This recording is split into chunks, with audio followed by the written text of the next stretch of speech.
somebody unintentionally or intentionally, do we have to experience the anger that that person then is experiencing? You may, but in a different way. If it was not intentional, you will not experience it in the same way as if it was intentional. It may be more of an observational experience rather than experiential experience, so to speak. Hello, Bashar. And to you, good day. I'm very excited to interact with you this way. As we are to interact with all of you. Thank you. I have several questions for you today. We will see how many we can answer in the time that is allotted. Okay. My first question is using hypnotherapy. Yes. Specifically QHHT method. Many people make connections to existence as shapeless, formless being in dark space where they don't really feel positive or negative emotion. There isn't really much to it. They can't see anything more than that. Well, it may be important for that permission slip to provide a neutrality, a neutral space for people so they can sort of recalibrate themselves. I see. That was very insightful. I appreciate it. Thank you. Yes. And using the same technique, there is a part where we ask to communicate with the being's subconscious mind. Yes. Who are we interacting with exactly during that moment? Do you mean, are you interacting with something other than the subconscious mind? Is that the higher self? No, not exactly. No, it's part of the personality structure. I see. Thank you. Yes. My other question is, during my own regression, I made a connection to an event that seemed to take place, what looked like a desert, where I saw a white tent, debris of a craft, and perhaps an ET being that was there. Yes. I felt feelings of sadness because of the disregard of the humans for the being and just interested in the technology and the craft. Yes. All right. So why was it important for me to see that? And what was that I saw?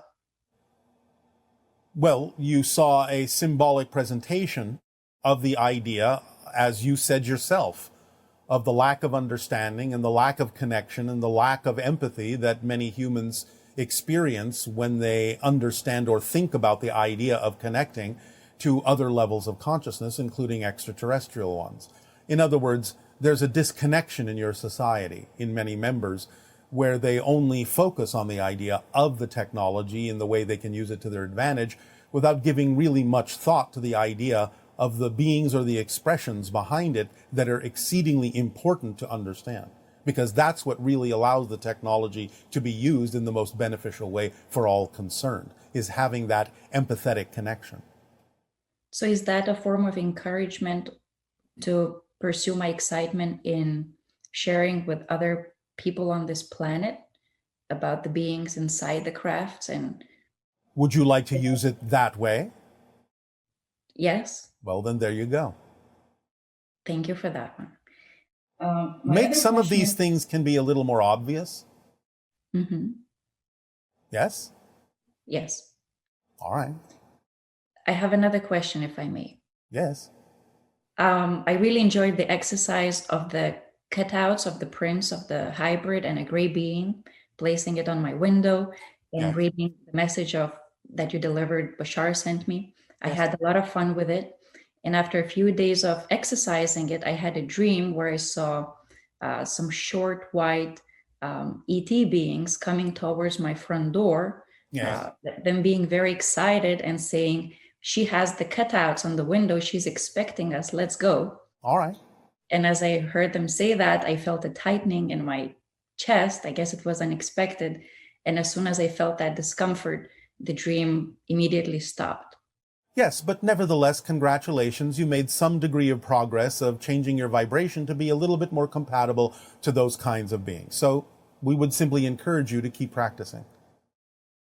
Can you tell me what those beings were? Well, they were a form of hybrid presentation, but only so much that you could handle up to a certain point. Nevertheless, it's progress. Understood. Thank you. Yes. And one last question. The lights that I see in the sky, they look like stars, like a regular star, but they don't seem to be moving like a regular star. They fly across the sky. Sometimes they appear, disappear. Yes. Are those spirit version of UFOs, or is just some other? They can be. They can be other phenomena as well. But the idea is that they can be. But we can't be more specific than that unless you have a specific incident. I do. It was on July 24th, 6 o'clock in the morning. I was urged to go on my porch where I observed a light in the sky, moving across the sky, kind of fast. And then another one appearing and disappearing, appearing and disappearing, that caught my attention. All right. Then, yes, you were being signaled. Perfect. That was all. Thank you so much, Bashar. We thank you. Good day. Good day. Hello, Bashar. So I'm seeing patterns of there being a lot of people who are wanting more freedom and then a lot of people who are wanting more control these days in current events. And it seems honestly like many people's freedoms are being encroached upon and human rights are, in a sense, it seems like they're being attacked. And I know the country I'm in, because of the government regulations, there are potentially millions of people going into poverty and even starving. So it's really scary. And there's an increase in military control, increase in rules and regulations, suppressions of our freedom. So I'm wondering from your perspective, what is going on here and how can we step into the ideal timeline for ourselves individually when there is so much suppression going on? Thanks so much, Bashar. By taking the actions to teach people that that is a lack of power rather than the idea of the expression of power. You have to act. You are your governments. Do something about it. Be positive, be proactive. Allow yourselves to express the truth of your being and your true freedoms. Teach them how the idea of tightening control is actually losing it.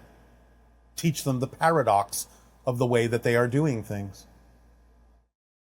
There are times when you can assess the situation as appropriate or inappropriate. It's all about the way you go about it. If you follow your excitement, if you follow the flow of your truth, you will find that it will usually, not always, but usually also synchronistically take you to a circumstance or put you in a different situation where the expression of your truth will not be detrimental to the idea of continuing to express your truth. The idea of speaking out in a certain way, even though it might be your truth, and then finding that you are not able to continue that is usually the result of a fear that is mingled with the truth, not the truth itself in its holistic expression. Because synchronicity will take you where you need to be to allow you to continue to express your truth if it is not, shall we say, contaminated with the idea of fear-based beliefs. Hi, Bashar. And to you, good day. It's an honor to be able to connect with you today. It is our passion and our pleasure to connect with you as well. Thank you. My question is about your teaching on 7 neutral needs. Yes. In our world, some people say that touch is also a need and that infants require touch. Is that that is the need that falls under the auspices of the need of connection and relationship. Yes. So does that continue to be a need into adult life? It can, yes. It doesn't have to be, but it can. Okay. If somebody doesn't experience touch right after they're born in those developmental years, does that affect their need for touch later in life? It can. But again, it depends on the reason for having created that particular path. Okay. So are humans evolving beyond touch entirely eventually? Like in your world, do you still benefit and enjoy physical touch? Is it necessary for you? It is enjoyable for us. We wouldn't necessarily say it's necessary, but it is part of who we are, and therefore in that sense necessary for us to be ourselves. But empirically, it's not always necessary. It just depends again on the path. in my experience, this feels like it's a pretty important need. All right. And something that I have sometimes a hard time really fulfilling in the way that I prefer. All right. And what is the fear behind it? There's fear of rejection. I guess there's sometimes like I have this belief that I'm never going to find the right person to express that touch with in the most intimate ways. And that's something that I want the most. So it's, on one hand, I feel like I follow my excitement in putting myself in circumstances that could lead to such an encounter or such a relationship. Yeah. But sometimes I think that I'm just kind of like love addicted or love crazy and just not nourishing every aspect of my life because... That may be so. You need to be in touch with yourself first and foremost. Yeah. And but when I get in touch with myself, it does feel like the deepest desire that's there. Well, yes, but again, the idea is that you're simply craving connection. Yes. Because that's important. But the idea is that it doesn't always necessarily have to present itself in a physical way. There are many ways to touch. Not that it doesn't have the ability to happen in your life that way. But again, the desire may be being interpreted as an insistence that only that form will suffice for you because you feel you've been deprived of that. Right. So you have to sort of relax the definition of touch and allow yourself to be touched in more ways than one. Right. And let that be okay. So you have to relax the assumption, relax the insistence on touch meaning a particular thing. And then you increase the probability of being touched in all ways that are compatible with who you prefer to be. Right. Does that help? That does help. Do you think you can relax those insistent definitions and not be so desperate for touch? I try that, but it seems to be like a recurring theme that whenever I feel like I get... Then you have a belief system that is making it recur. You have to get in touch with your motivational mechanisms about why you would choose to keep repeating that, because that usually just means you still have a great deal of fear about it actually happening, because you feel that if it does happen, and then you feel if it goes away, you will experience it as a rejection. Yes. Well, stop. Okay. Just because something stops happening doesn't mean you're being rejected. You have to look at your definitions here more precisely. Okay. It may have nothing at all to do with you. Right. Okay, I appreciate that. All right. So it's just a letting go of insistence. Yes. Is there a permission slip that you would suggest for this particular way of letting go of insistence? For you, one moment.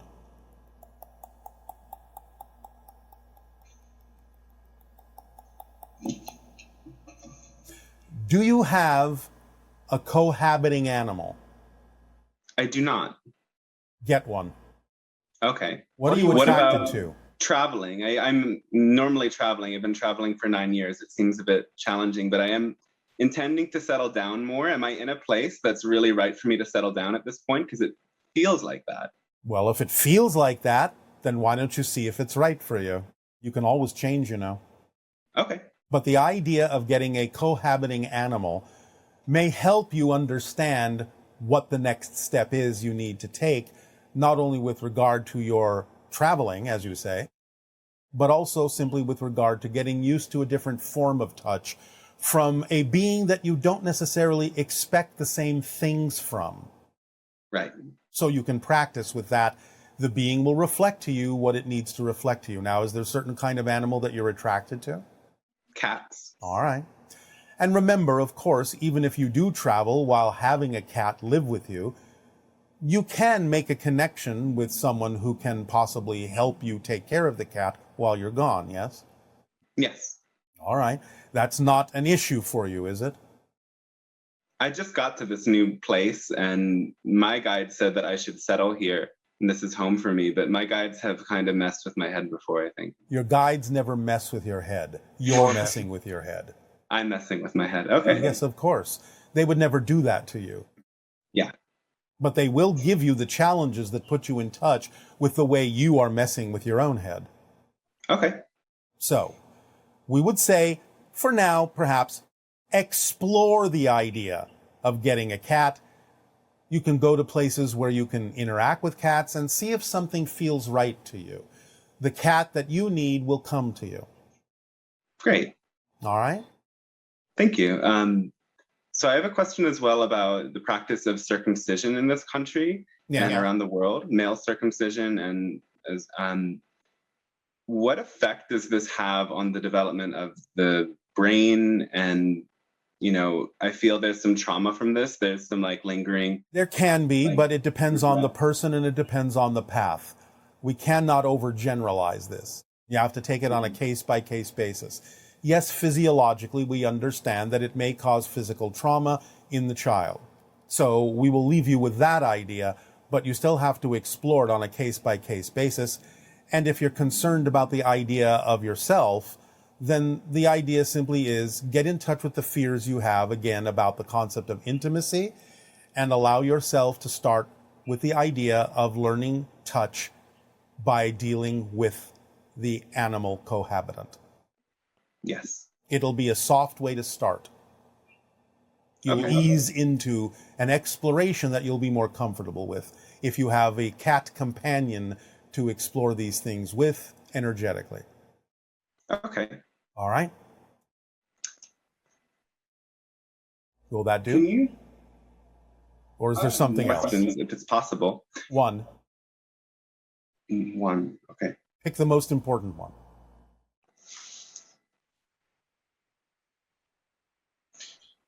I guess, are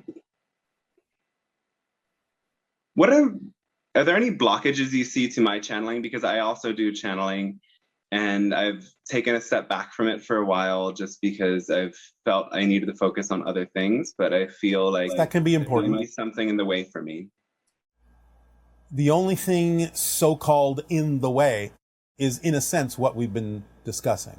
Because you need to come to terms with reinforcing your own identity. Because if you proceed with the idea of the channeling, it's going to grow and it's going to get stronger. And the idea is that you, in what you're dealing with now, may have a belief that says you can't handle that strong of a touch, because that's a type of touching too.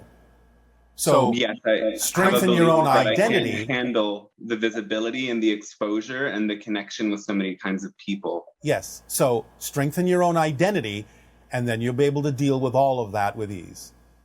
Sometimes it feels like aspects of my identity offend or trigger people when I really own them. So I've had some resistance in being fully authentic. Well, I feel again, sometimes wouldn't. That's still connected to what we're talking about. You're rejecting portions of your own being. Yes. Well, stop doing that. Okay. Become more holistic. Be okay with yourself in all aspects, no matter what you're going through. Allow yourself to love yourself and appreciate yourself for who you truly are. And all of these things will be interconnected, will start to resolve themselves. Thank you very much. Balance yourself. And as soon as you make a decision to realize that you may have been out of balance in the way that you would prefer to be, and you make a decision to balance yourself, there is no karma.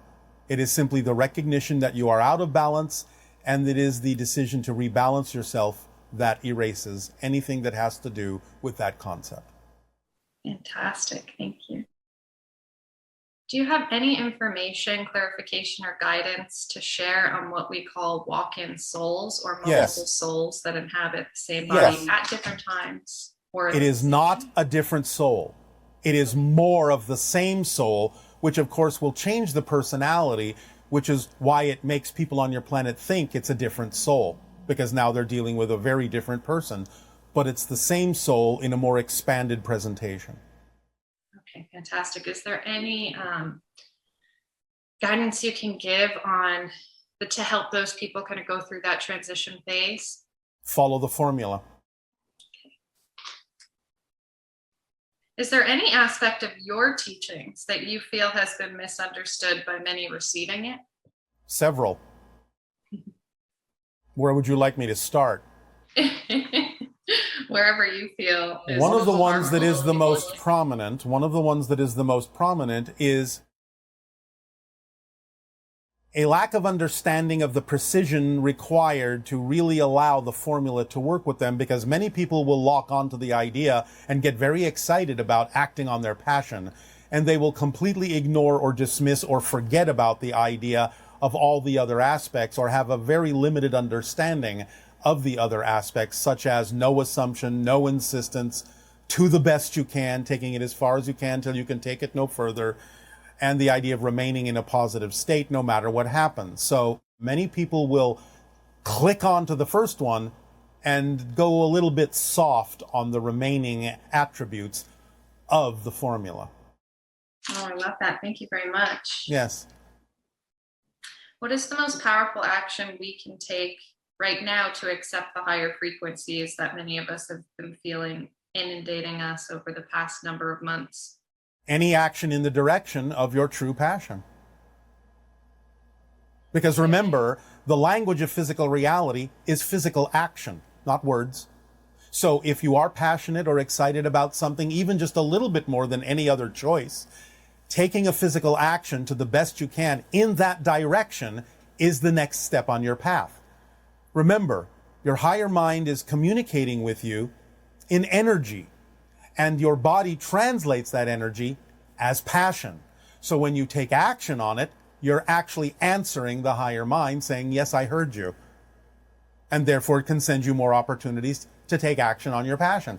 If you're not acting on your passion, it's not going to send you more opportunities. Why should it when you're not even acting on what it's already sent you?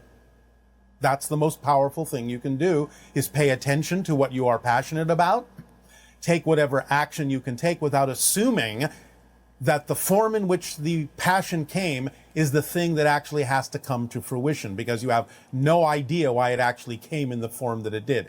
Just do your best to see if that's the form that needs to come to fruition, but never assume or insist that it must, because sometimes your passion will come to you in a form that will just get you to move so that you can wind up and be where you need to be, so that what really needs to happen can happen more easily.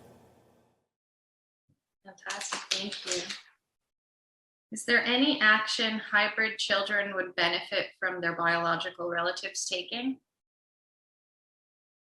Well, certainly by communicating with them as best you can, whether in physical reality or in the dream state, loving them, sending them that kind of energy. And again, as always, following the formula, because that will allow your life to unfold in an automatic way that will more likely increase the probability of interacting with them in the future. Thank you. And remember, when you act on your passion, you raise your frequency and you make yourself a better receiver of higher frequency information and energy. And therefore, by acting on your passion, you become a better antenna to know when they are actually sending you information, either through your consciousness or through synchronicity. You'll recognize when it's a message from them.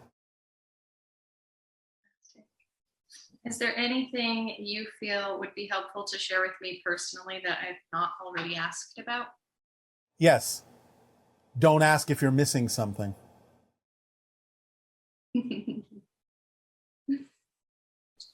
Thank you. Yes, that's very true to what I've been going through. Anything else? Nope, that's it. Thank you so much. All right. We thank you for your interaction. Good day. Part 2 of my question is about the parallel realities, and I'm a little confused. I understand that every time we change our entire past and future. But when people make predictions, or like when you say that in 2030 we'll have open contact, or whatever the exact date was, I don't remember, how can there be a mass consensus or a collective conscious or collective reality if we're changing all the time? Like, who is that collective consciousness for? Like, if I hear you in this moment telling me 2030 or telling us 2030, but I make a change, am I even on that reality anymore?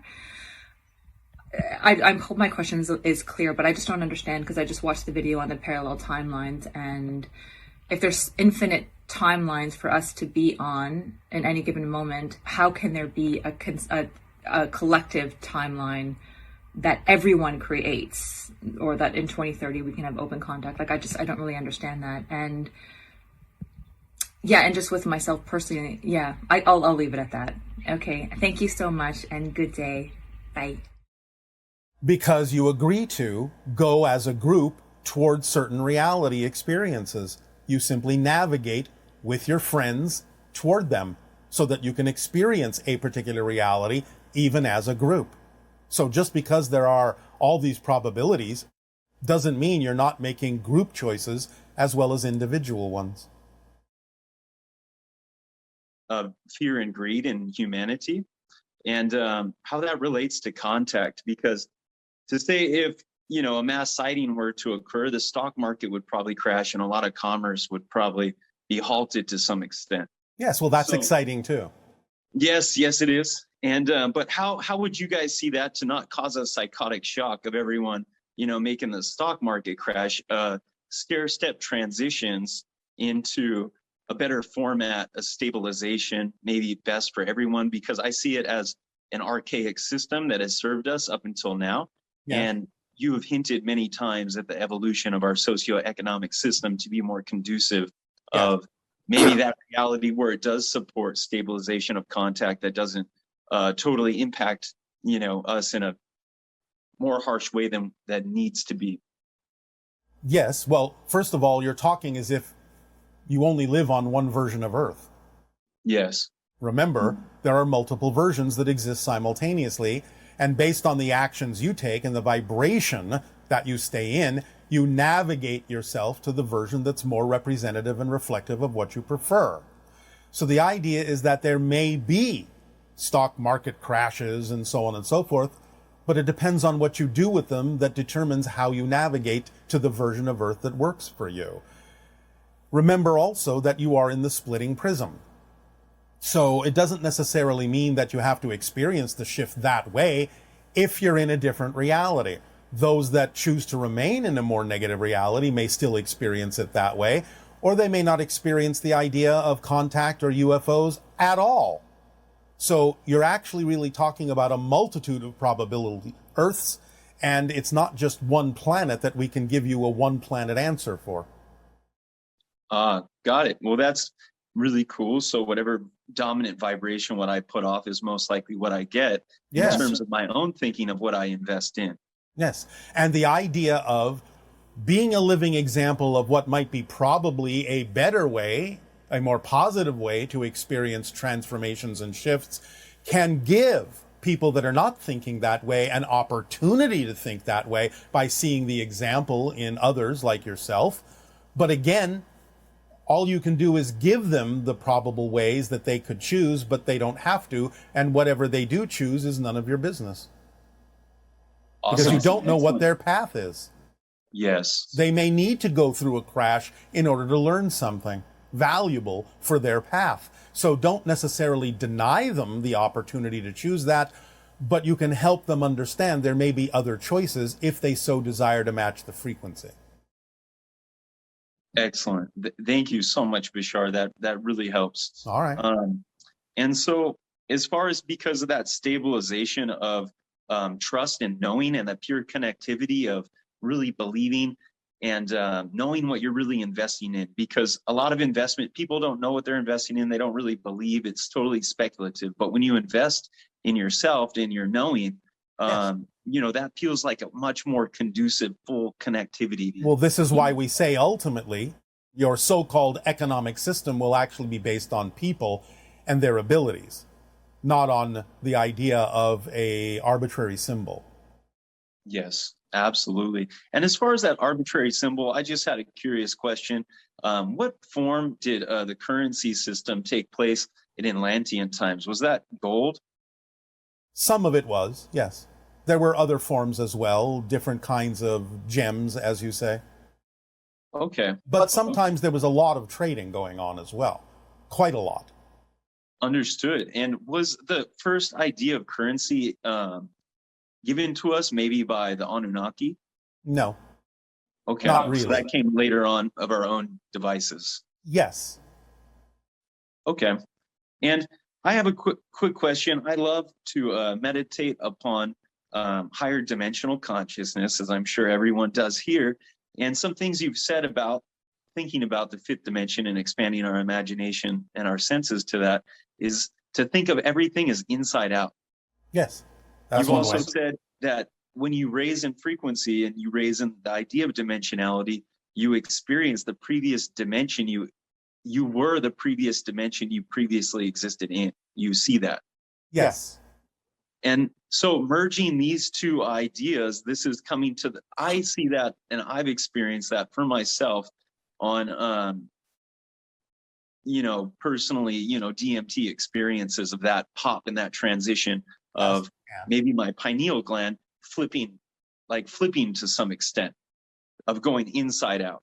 Yes.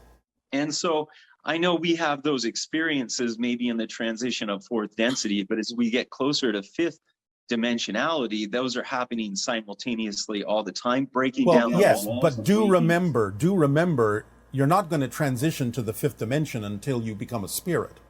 Yes. You can use energy from that fifth density, fifth dimensional reality, to upgrade yourself to fourth density physical reality, and even get as far as we have in becoming, in a sense, quasi-physical. You can use it that way, but you're not going to be fifth dimensional unless you're actually non-physical. Understood. So it's representative of much more malleability of space and time as the idea of spirit. Yes. And that's how you can apply the fifth density energy to the fourth density physical reality. Got it. And this is, it seems like as you deepen into these understandings of higher dimensionality, you gain more insight to the reality of the five laws. Yes, of course. Where maybe in the third density reality, they're not as apparent, but the laws get more and more apparent. This just goes hand in hand with the physics that we've shared with all of you. You cannot experience what you're not the vibration of. When you raise your vibration, the idea of the recognition of the structure of existence becomes more obvious.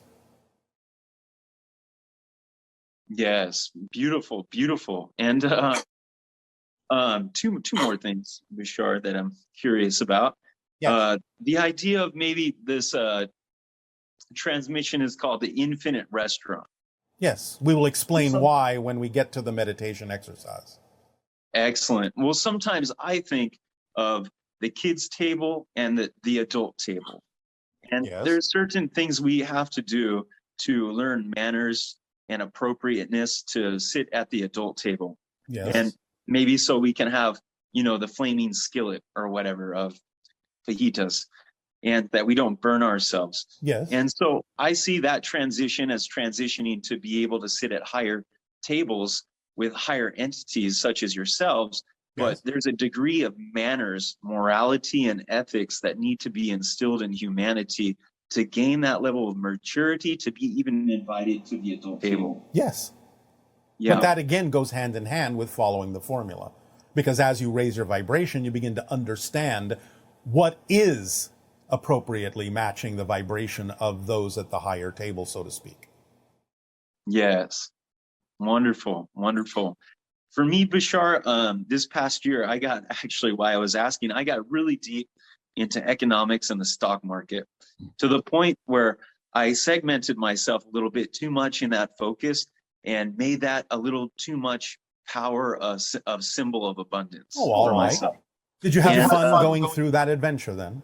I really did. It gave me so much polarity to expand from and to so much more maturity. And I'm so grateful that I went through that. All right. And like you were saying, allow other people to go through that as well. Yes. For their own experience, then guide them to balance our symbols of abundance. Well, in the future, we would simply suggest that you put stock in yourself.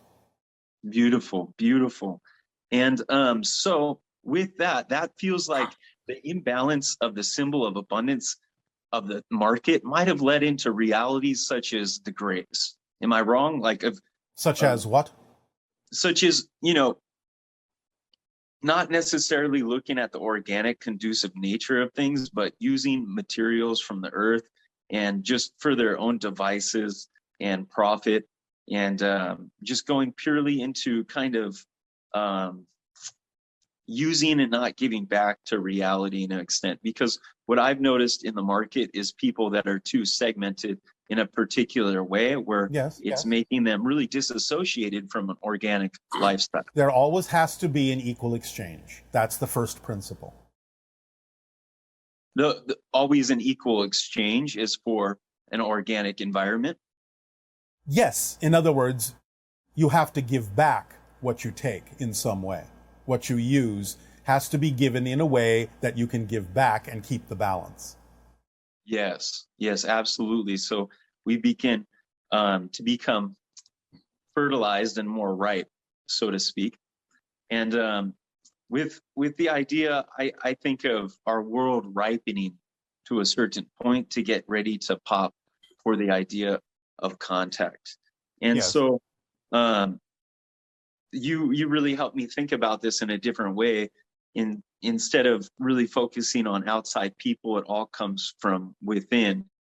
How I'm treating myself. Well, yes, you can get reflections. You can get reflections from others that you can decide whether or not it's advice that will work for you, but ultimately you get to decide. Yes, beautiful. And you get one more and. Oh, okay. Yes. For my last question.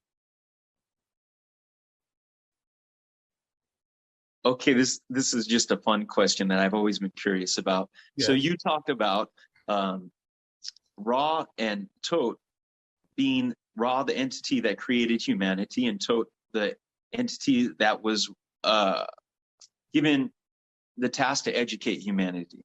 Yes, well, these are part of larger groups, not just assigning the entire thing to one being. Understood. But these are not, because that goes hand in hand with the idea of Enki and Enlil, but these are not the similar beings at all. Do Enki and Enlil also represent multiple factions? To some degree they do, but of a slightly different group.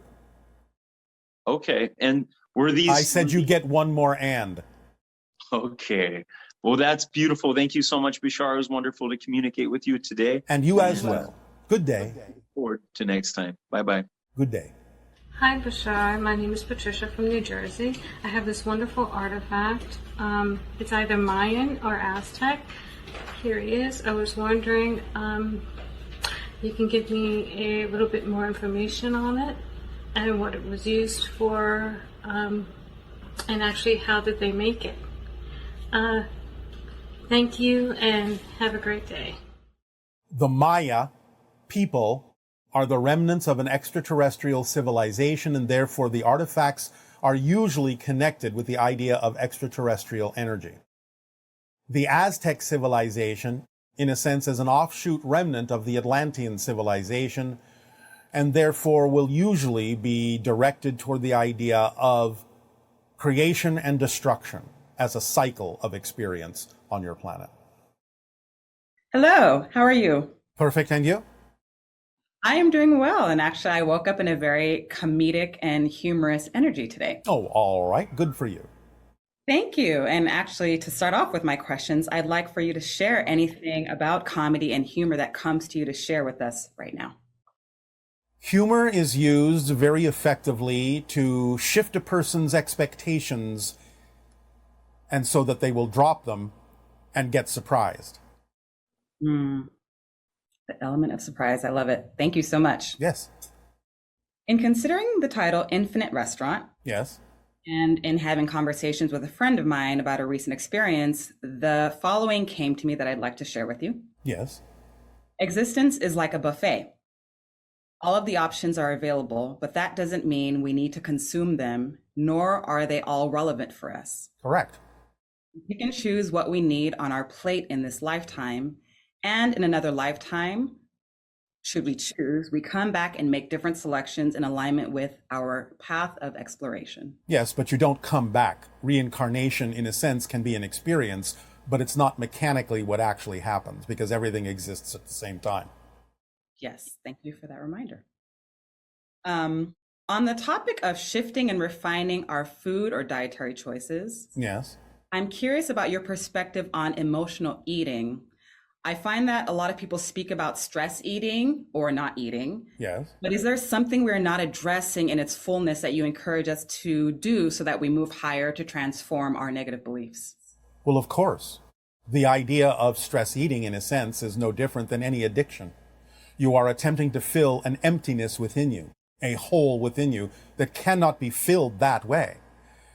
So you are looking for an outside solution instead of an interior solution of valuing yourself and appreciating yourself and understanding how to allow life to work to your advantage.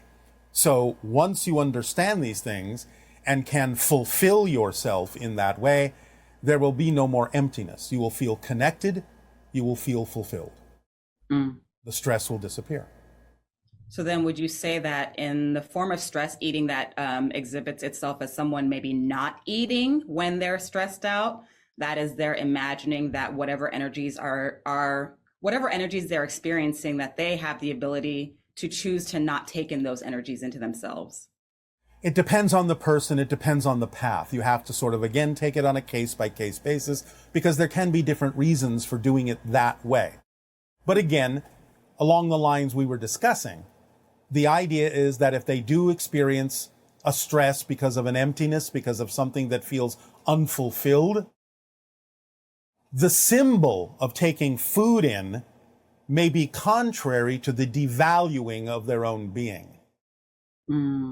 Because to take food in for them might be, I will support this and I will not want to support this, so I will not support it through the outside action of eating because it's not worth supporting, I'm not worth it, or many other reasons they may come up with for not valuing themselves in that way.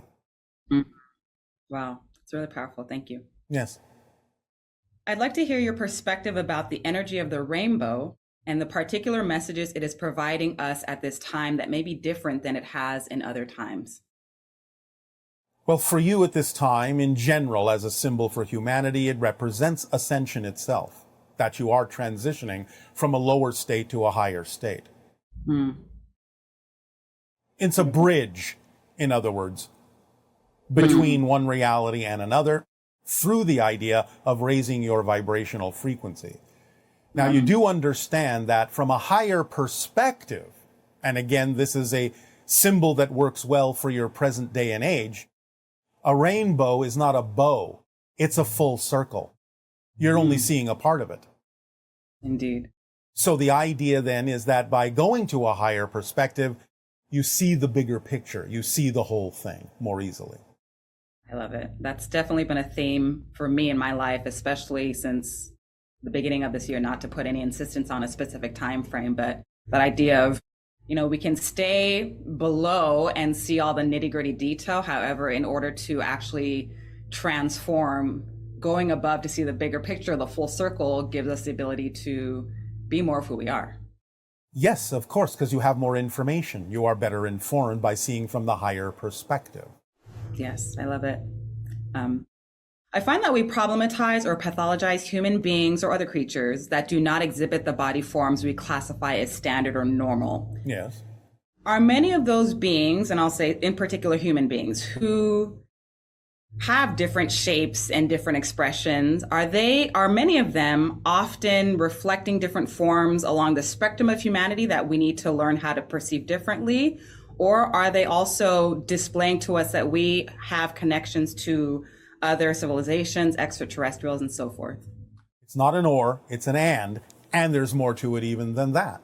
Because each one has a reason for the shape that they have chosen to experience that could contain many different lessons and experiences, not only for them, but those that interact with them. So it's an and again, you have to take it on a case-by-case basis. Okay. If there isn't in general, what we call albinism. So for those who are albinos, so this is along the, similar thought as the last question. Yes. I've thought about what they reflect to us, and I'd like to know from your perspective what in general those individuals are sharing with us. Even the generalities can have vast differences. So it depends on the generality that gets chosen. From our perspective, because of our nature, the generality that we will choose, which is not the only one, is to get you used to the hybrids. Because many of them are that pale. And is it the same thing with vitiligo? It's a little bit different. It's more about the idea of the union between two things, between humanity and something that is in your mind not exactly you, but will become you. It is the blending of humanity with the hybrids into the sixth hybrid race. The change and transformation that, again, can be expressed in many different levels for many different reasons, but it generally represents the idea of transition or transformation in the most general way. And the revealing of that blending, the revealing of that change, so that humanity can respond or react to it however they will. What is the energetic and or symbolic function of melanin? Well, the energetic function in some sense is to protect you from the rays of the sun that are harsher to your environment. Yes. Is there anything more beyond that spiritually and in other ways? Of course, there can be. But again, you have to take it on a case-by-case basis. In a more general fashion, it represents the idea of the roots of humanity, the idea of those who were first Homo sapiens. So it can represent the idea of a beginning of humanity, a grounding, and a connection to nature. Beautiful. Does your civilization use permission slips, or do you operate from the full understanding that you are the ultimate permission slip? Well, both when it suits us. In other words, in a sense, though we understand the idea that we are always the ultimate permission slip, we can sometimes use permission slips in a variety of ways for enjoyment, for the idea of serving a certain purpose. For example, in a sense, interacting with all of you in the way that we do is a kind of permission slip. Because we have to use that permission slip in order for us to make sense to you. So it serves a purpose to do so sometimes. Okay, beautiful. Kachina spirits. So are they similar to, from your perspective, your understanding of what in the Yoruba tradition and culture, and the Yoruba are specific tribe in West Africa, we have in our indigenous practice a term called irumole, which are beings of light. They're interdimensional, come from different places. Some people confuse them with orisha, but the orisha are more like elevated human beings. So I would say the irumole are more energetic, and we call them deities, but they're energies that manifest in different elements of nature, archetypes, and so forth. So do you find that the Kachina and the irumole are the same, but from just different perspectives, or are they completely different beings? They're not completely different, but they do share certain similar qualities, but they're not exactly the same. There is some overlap. Okay. I have questions on specific creatures, if it's all right to ask. We'll begin and we'll see how much the timing will work in that direction. Okay. So I'll say the three then: jaguar, coyote, and bats. The jaguar and the coyote have more similarity in the sense that the coyote is symbolic of rapid change in an unexpected way, or what you call trickster energy. The jaguar is more connected to the idea of the power of nature in a certain way that is usually represented in certain cultures by the idea of the alebrije. You understand this? I don't know that term. It's kind of a chimeric creature that is mostly represented by the body of a jaguar, but contains other animal elements, such as wings or claws or what have you, that represent the true power underlying the connectivity within nature. Okay. The idea of bats is more a type of messenger that is similar in a way to the idea of birds, but more geared toward the idea of deeper mysteries that have to do with the inner regions of the soul. Beautiful. Thank you for that. Will that do? For that question, yes. And do I have enough time to ask one more question? Well, that was a question, so I guess you just used up your time. Okay. Okay. I will ask another question. Sound healing, or sound in general. Yes. For any individuals who work primarily through sound, or as musicians or whatever other profession we choose, are we connecting to specific civilizations or dimensions, or multitudes of them? It depends. Yes, you can. All of the above. Thank you. Thank you very much, Bashar. Good day. Good day. Days progressing. Is there anything you can share with us about the COVID variants and what we can expect to move into in the fall and the winter of this year? You're already experiencing the next variant.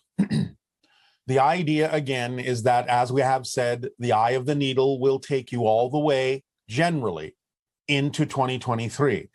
This doesn't mean you will experience the same things during that passage, but it is still always an opportunity to examine yourself deeply and let go of those fear-based beliefs.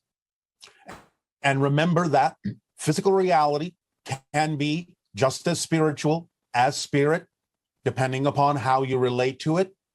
The choices that you make during the eye of the needle ought to be representative and reflective of the path of least resistance to your belief system.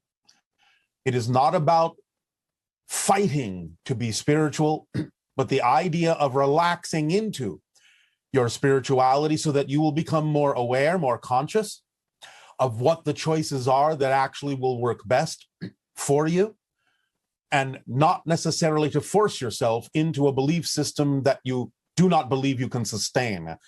So the idea of the passage of the eye of the needle is still a house cleaning experience, as you may say, to really let go, clear out all of those belief systems, assumptions, insistences that you believe you might need, and really relax into the flow of your truth to allow things to fall into place in the easiest, most effortless possible way.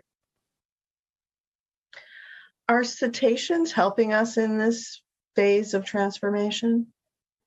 In some senses, because they are telepathically connected to many different energies and civilizations, they are bringing that energy to your planet and distributing it, so to speak, radiating it, if you wish, to the rest of the world to make it available to those who are willing to take advantage of it.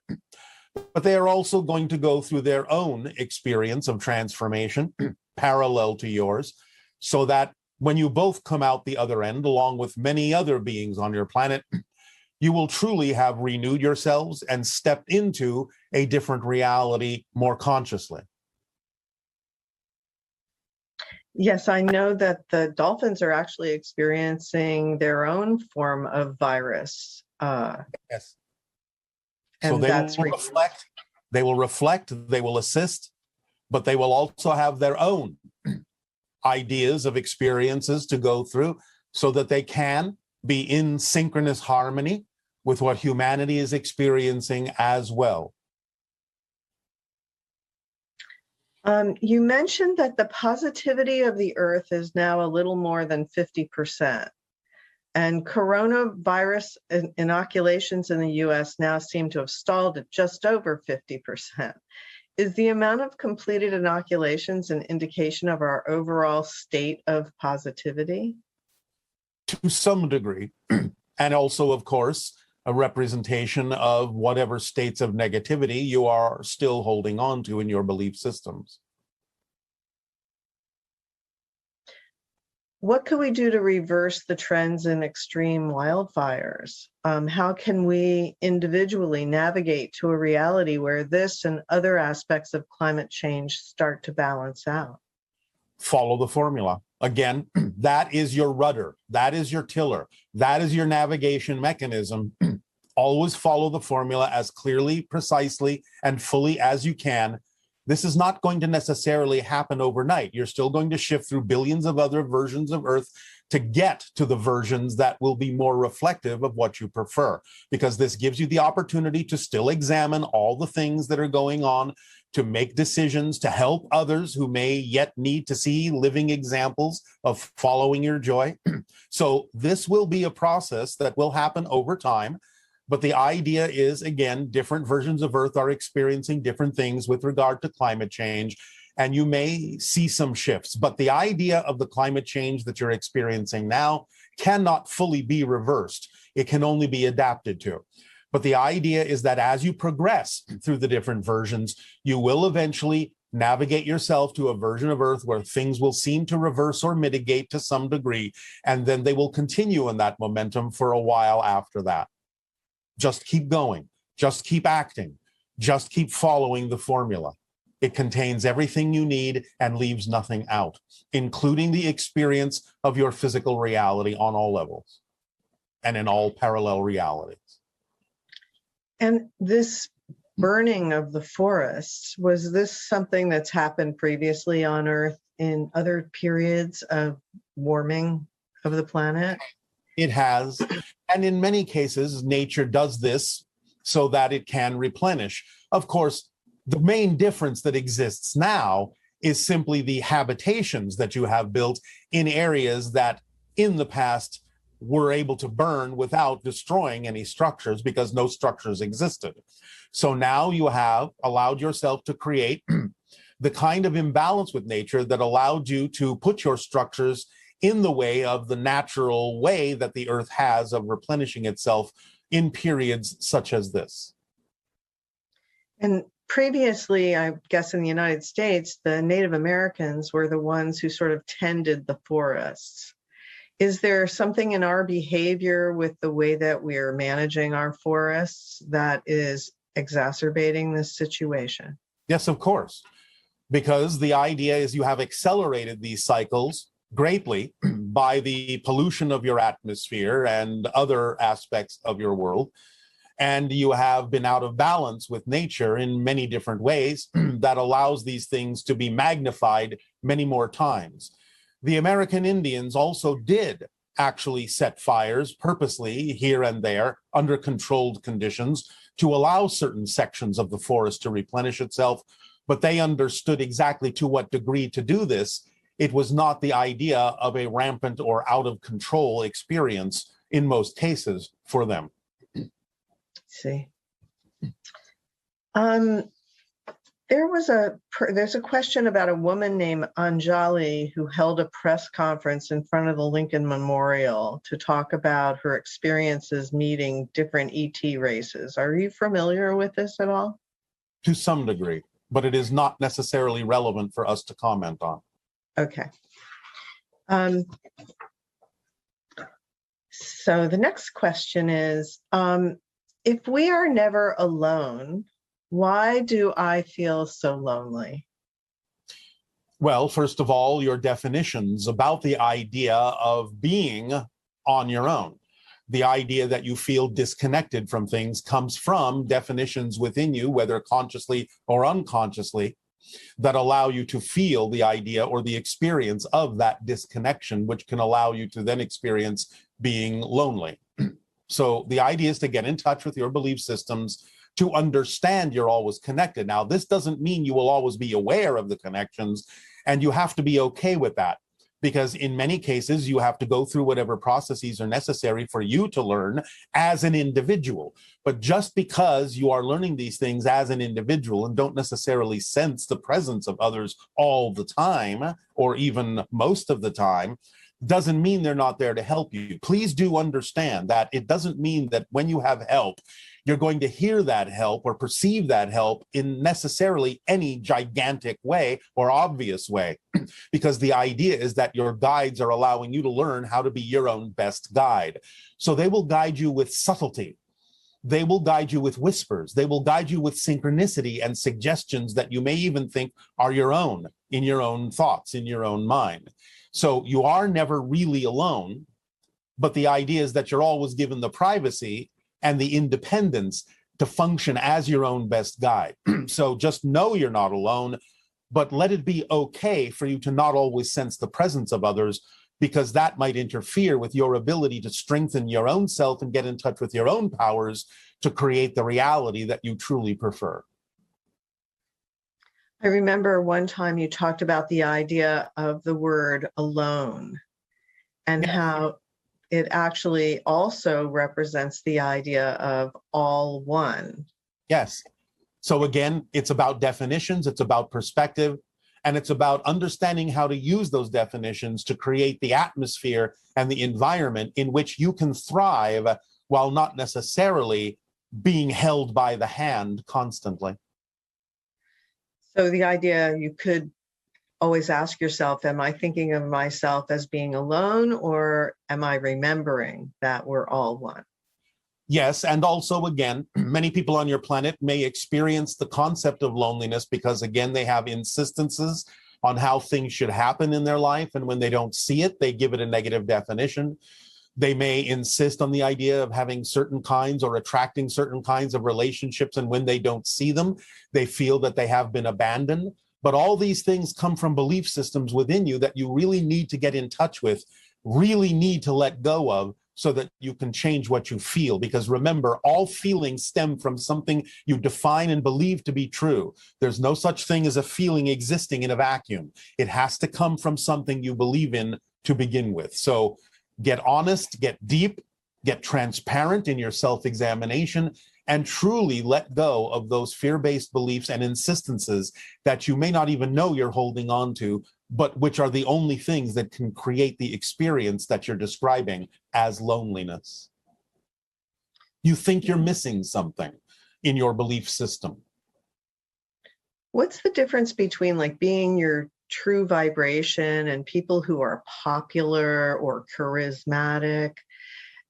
Is there a relationship between that and individuals who may not be quite that way and yet and often feel alone because they're lonely because they're not attracting lots of friends? All right. Well, again, there's insistence in that definition, and you've kind of mixed several definitions in there into one thing.